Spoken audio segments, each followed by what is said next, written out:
Well, we do have some good news tonight. The COVID emergency is officially over. Yes. Yeah. Oh, I know. Hey, look, it's been over for a long time, and most of us went back to living normally almost 2 years ago.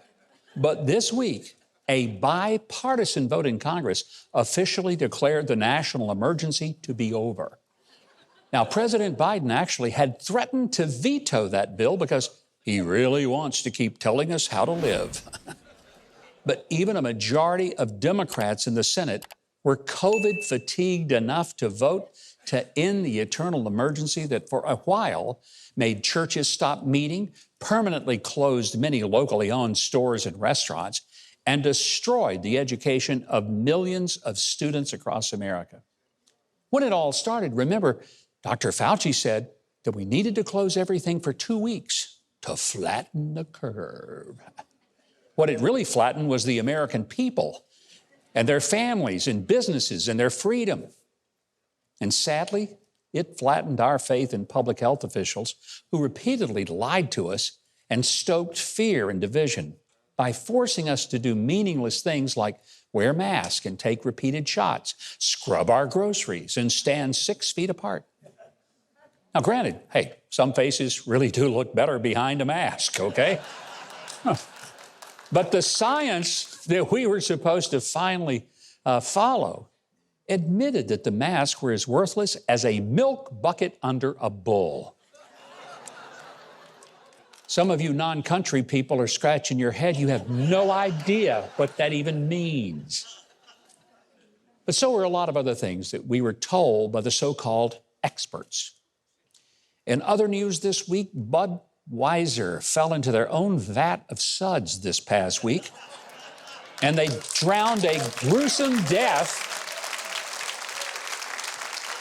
when these guys thought it would be so very cool to feature a man named Dylan Mulvaney who pretends to be a young ditzy girl in their Bud Light ad campaign. The self-professed transgender who is a biological male but dresses, talks, and acts like a little girl actually got invited to the White House. I guess so Joe Biden could sniff his hair. I don't know. And then he got hired to be a spokesperson for Bud Light. The ad campaign was so offensive that sales of the brand fell off the cliff, and bar-owning country stars John Rich and Kid Rock quit serving it. In bars, it's good for them, right? In bars that did sell it, sales of the brew plummeted by as much as 99%. One meme, hilarious. It said that Bud Light did more to stop people drinking in 2 days than AA did in 88 years. Now, you're going to find this really hard to believe. I've never tasted beer. I really haven't.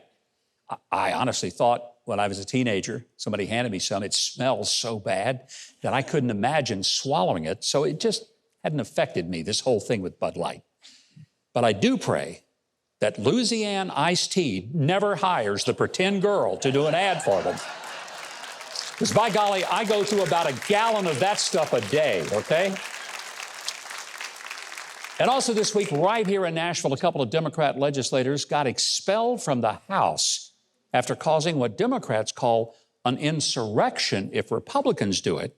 But it's a righteous protest when Democrats take over the proceedings of a legislative body, accuse the members of not enacting gun control legislation fast enough for them, and then shout down the speaker and disrupt the decorum so that the House had to adjourn while a mob tried to break through the doors and enter the chamber.